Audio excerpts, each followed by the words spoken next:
Tonight, the major coast-to-coast storm on the move just as Thanksgiving travel is set to break records. Millions of Americans hitting the roads and the skies, but the storm sweeping across the country causing travel problems.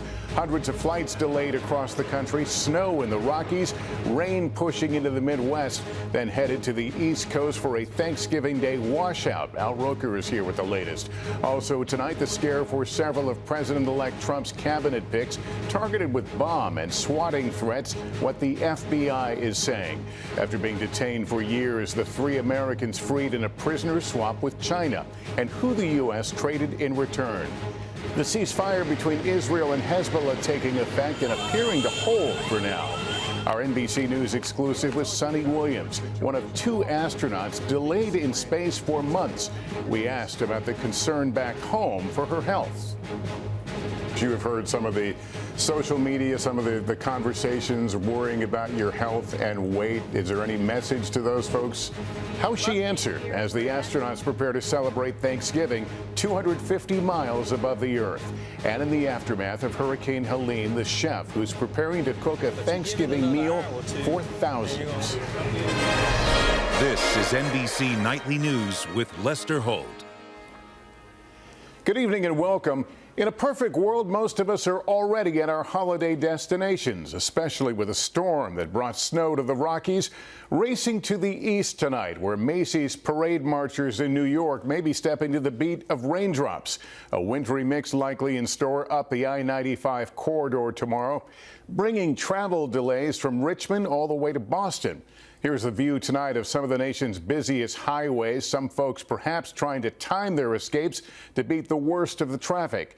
Air travelers also trying to get ahead of the storm's impact. Today, there were already more than 3,000 flight delays nationwide. In Newark, air traffic controller staffing shortages have led to hour-and-a-half-long delays. We'll get a weather update on a coming cold snap from Al Roker in just a moment. But first, here's Tom Costello on the travel picture. Moving through the Rockies and taking aim at the Midwest this evening, heavy rain and snow. We encountered a massive thunderstorm, so you couldn't even see 5 feet in front of you. Both Salt Lake City and Denver airports de-icing departing flights. Denver leading the country with nearly 600 flight delays. Heavy fog in Tampa this morning. And while many airports started with long TSA lines but few disruptions on the FlightAware misery map, that changed as the weather moved in. Get here early. There are lines. Please get here early. At Newark Airport, a critical hub for United, 95-minute departure delays amid the ongoing shortage of air traffic controllers. 300-plus delays at Newark.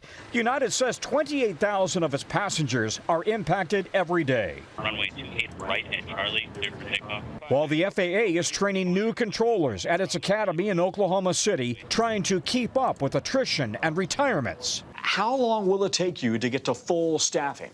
Our goal is 5 to 7 years to be fully staffed and comfortable. In the meantime, the rush is on today. I wanted to see if I could take 740 off the gate instead. NBC's Adrienne Broaddus at the American Airlines Ops Center at Chicago O'Hare. American Airlines expects nearly 31,000 passengers to pass through O'Hare alone today. And this is where they monitor every single flight, trying to mitigate delays and cancellations.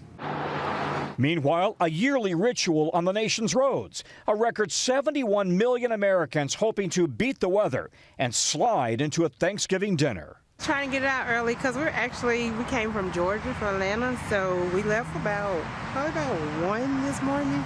And Tom, the nature of the Thanksgiving holiday, the biggest test may actually come this Sunday when everybody wants to go home. No, that's right. Everybody, right? Kids back in school on Monday, kidding back to work. So we're talking 3 million plus going through TSA checkpoints on Sunday.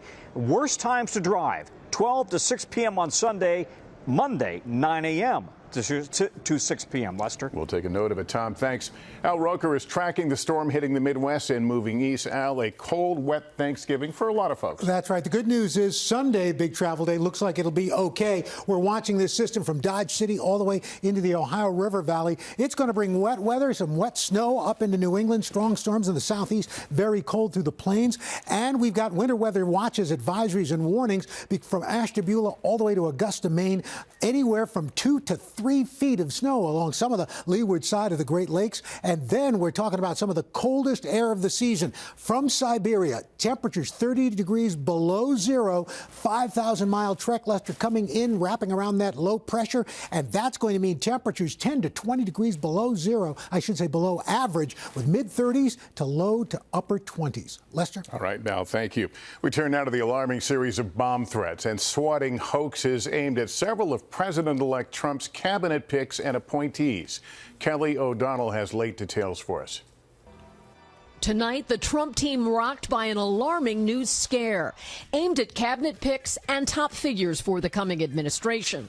Transition officials announced violent, un-American threats that range from bomb threats to swatting. The White House said President Biden was briefed, and he and his administration unequivocally condemned threats of political violence.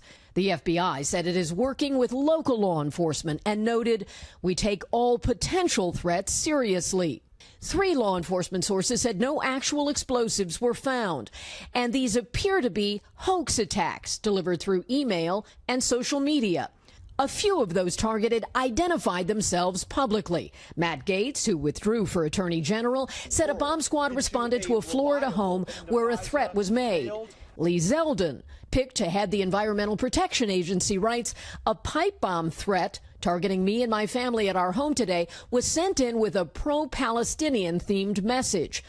And Elise Stefanik, selected as ambassador to the United Nations, praised the response to her upstate New York home after a threat this morning, thanking the extraordinary dedication of law enforcement. This wave of new threats, a disturbing reminder of attempts on Mr. Trump's life this summer. Today, a transition spokeswoman declared, "Dangerous acts of intimidation and violence will not deter us." And Kelly, in the meantime, President-elect Trump also making more key appointments today. That's right. Mr. Trump has put forward retired General Keith Kellogg, who served in the first administration as part of the national security team, for a new role as special envoy to Ukraine and Russia. Mr. Trump has said he'd like that war over quickly, even claiming he could end it within 24 hours. Lester? All right, Kelly O'Donnell, thanks. 3 Americans held for years in Chinese prisons have been released as part of an unusual prisoner exchange. Janice Mackey-Frayer has the latest for us from Beijing.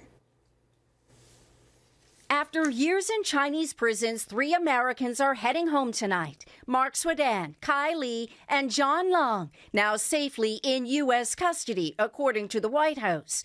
The rare prisoner swap in the works for months. We spoke to the U.S. ambassador here last month. They were prosecuted and convicted of crimes which they did not commit.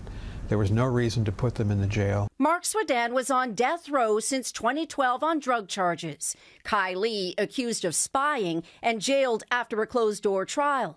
The State Department calling them wrongfully detained. China says their cases were handled according to law, leaving families to lobby Congress to do more. What about my dad? When will it be his turn? China had jailed the 3rd American, John Long, accusing him of being an FBI informant. Getting detained Americans released here, even to facilities back home, is complicated because there's no treaty or agreement between the countries to transfer prisoners. According to a U.S. official, the U.S. handing back 2 Chinese nationals in return, including Xu Yanjun, a convicted spy prosecutors linked to China's state security. And China released the Americans just hours after President-elect Trump's new threat, promising an additional 10% tariff unless China does more to stop the flow of fentanyl into the U.S. Lester? Janice Mackey-Frayer, thanks. And the ceasefire in Lebanon that went into effect between Israel and Hezbollah appears to be holding tonight as some of those displaced return to their homes. Matt Bradley is there. 24 hours after the ceasefire deal, there are still bullets over Beirut, but this is celebratory gunfire. Marking the end of nearly 14 months of fighting between Hezbollah and Israel that killed thousands of Lebanese citizens, and according to Lebanese officials, displaced more than 1 million. Going back home is the nicest feeling, said this woman from the eastern Bekaa Valley. We're returning with our dignity back to our homes. But for others, home appears to have all but vanished. Mahmoud Al-Auni says his destroyed house is the only place he has to live. The deal ends a conflict that started after the October 7th Hamas terror attacks, when Iranian-backed Hezbollah started firing rockets into northern Israel, killing dozens and displacing tens of thousands. During months of fighting, Israel killed Hezbollah's leader and top deputies. A top U.S. negotiator speaking to NBC's Andrea Mitchell. Look, the Lebanese people actually never wanted this conflict. They didn't ask for it. Hezbollah forced it on them. But some Hezbollah supporters insisting peace means victory. I asked him what he thought about the ceasefire. He said, "What ceasefire? This is a victory." He says that Hezbollah definitely was victorious against the Israelis. A big part of this deal is that both sides reserve the right to respond in self-defense. And Israel's prime minister has made it clear that Israel will consider military action if the terms of the deal are violated. Lester? All right, Matt Bradley, thank you. 250 miles above the Earth, the crew of the International Space Station is getting ready to celebrate Thanksgiving, including 2 astronauts whose days-long visit has turned into months. Today, I spoke to one of those crew members, Sonny Williams, to see how they're faring.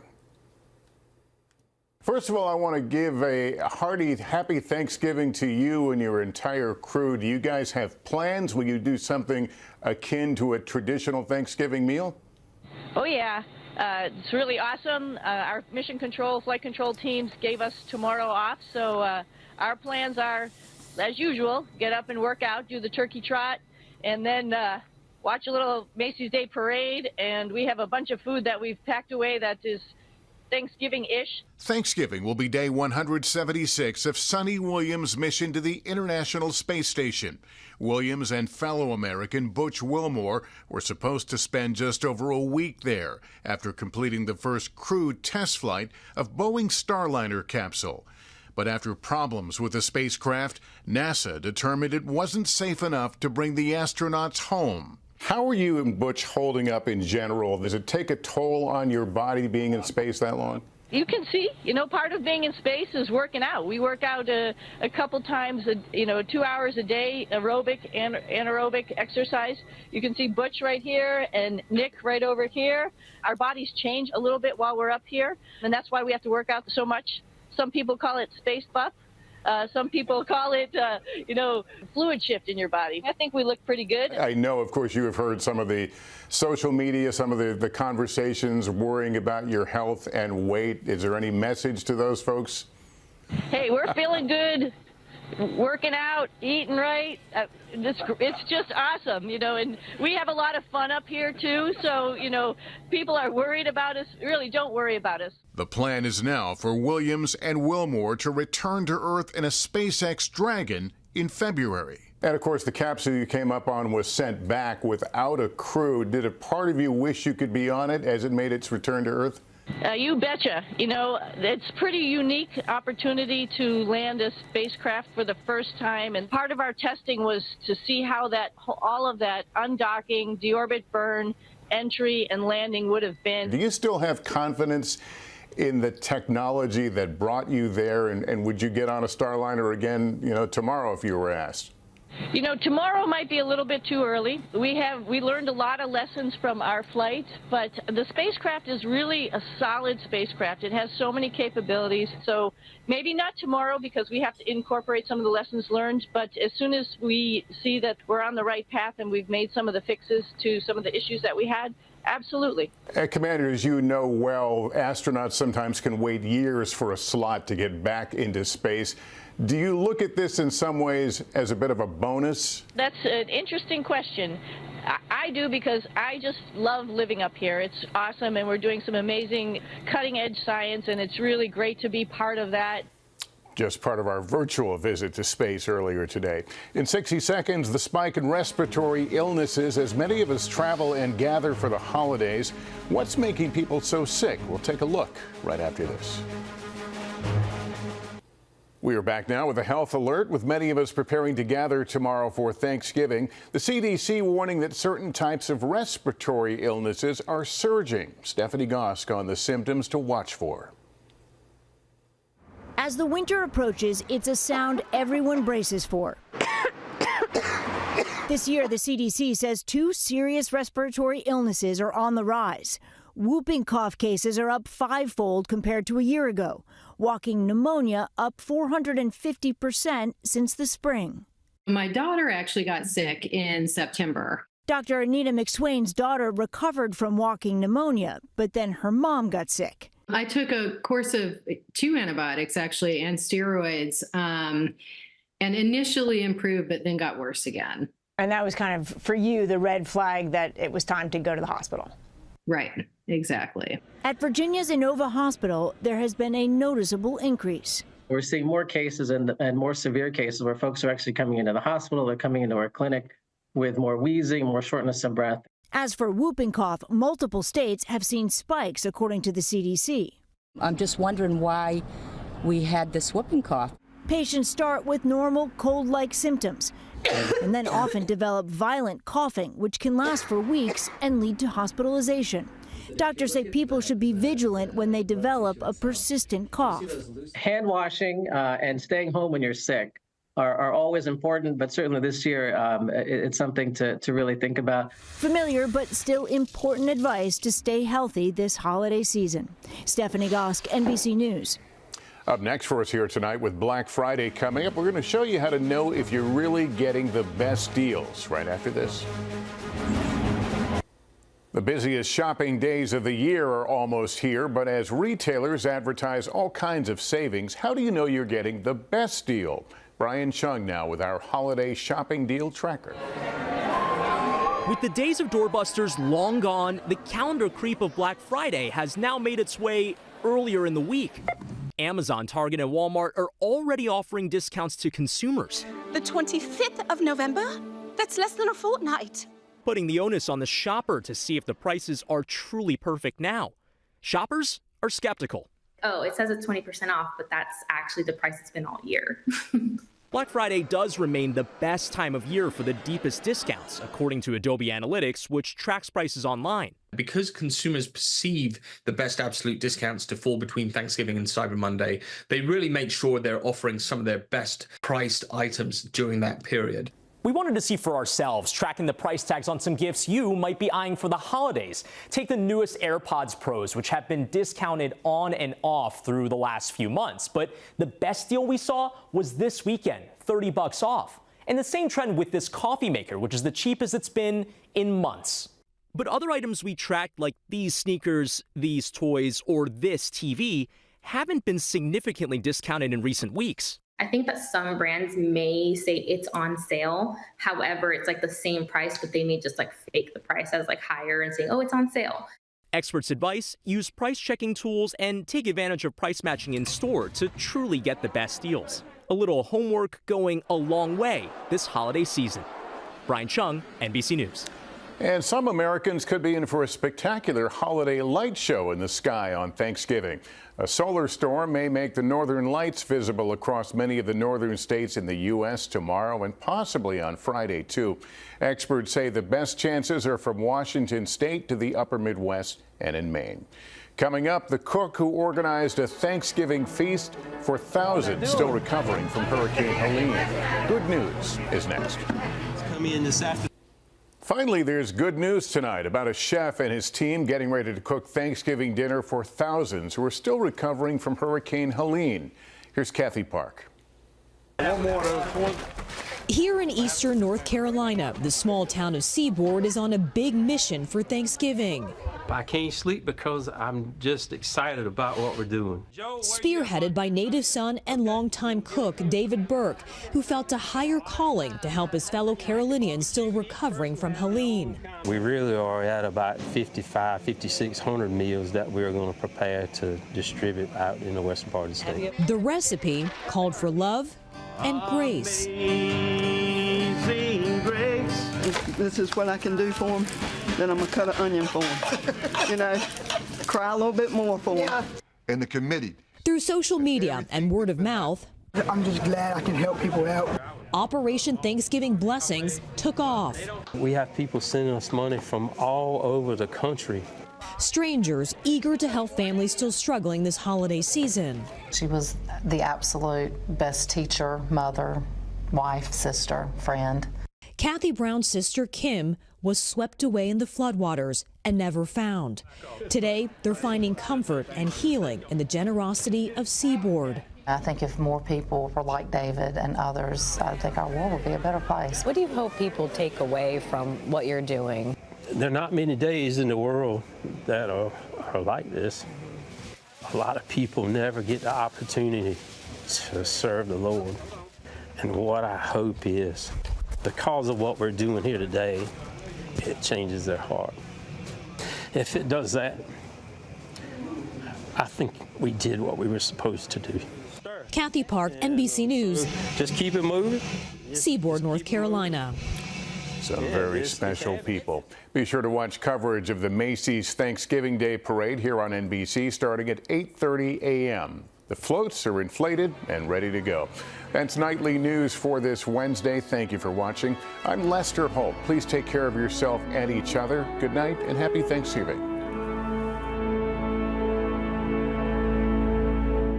Thanks for watching. Stay updated about breaking news and top stories on the NBC News app or follow us on social media.